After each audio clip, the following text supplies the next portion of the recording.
कमरे में एक हाथी दो केले, हाथी ने एक केला खाया दूसरा नहीं, क्यों? क्योंकि उसका पेट भरा हुआ है। एक केला प्लास्टिक का था। एक और। एक कमरा, एक हाथी, दो केले, हाथी ने दोनों केले नहीं खाए, बोलो क्यों? आसान है, इस बार दोनों केले प्लास्टिक के थे। क्या? दोनों केले प्लास्टिक के नहीं थे, हाथी प्लास्टिक का था।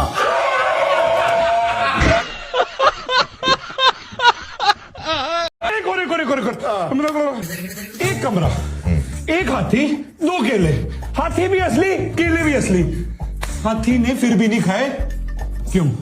ये हाथी का पेट खराब है। हाथी टीवी पे था और केले टेबल में थे।